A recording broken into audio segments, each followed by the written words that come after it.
Part 2, we are looking at cognitive psychology, and this is about the importance of knowledge.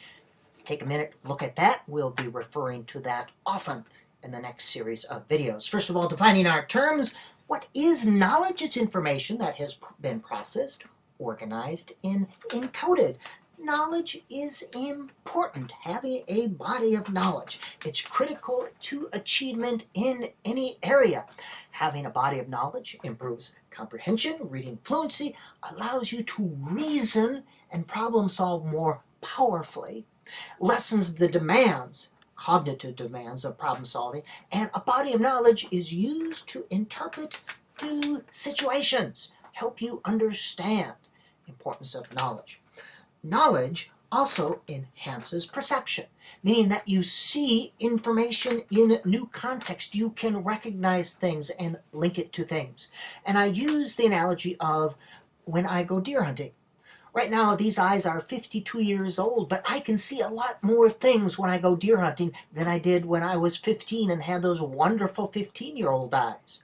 The eyes are worse, but there's more information related to deer movement, deer hunting, etc., so I perceive a great deal more. So, a body of knowledge also helps with processing, with understanding. You can link it to new things. You see the commonality. Learning is an operational definition, and this is related to cognitive psychology. It's using old knowledge to construct new knowledge. And in the process of learning, this knowledge that you have in your head, this computer file full of long-term memory full of knowledge, is used to direct the search for new knowledge. You have a body of knowledge, a context, so you know what to look for and how to understand, how to organize and store new information.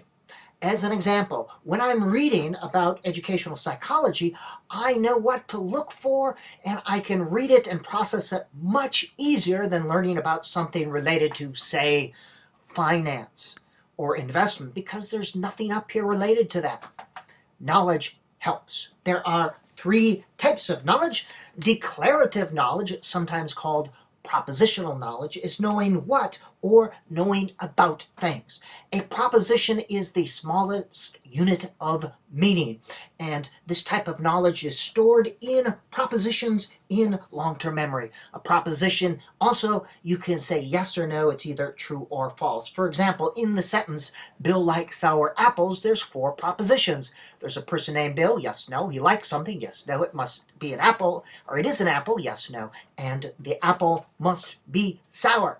So stored in long-term memory like propositions, and that's how it is stored. And you see that nice web that we looked at earlier. Procedural knowledge is knowing how to do something, a task. And knowledge here is tied to a specific task. You know how to do something. And then practical knowledge is using declarative and procedural knowledge, using that knowledge in a way that works for you and your situation. You're able to make a practical application of these 2. Now, and this gets kind of confusing, I know it, there are 2 types of both declarative and procedural knowledge. General knowledge is knowledge that can be applied to many situations. For example, I have a general knowledge about psychology, just general about teaching and learning. Domain-specific knowledge is knowledge that is tied to a specific task, subject, or situation. An example here, I know how to teach a reading lesson. That's domain-specific. That has been the end of part 2, looking at the importance of knowledge.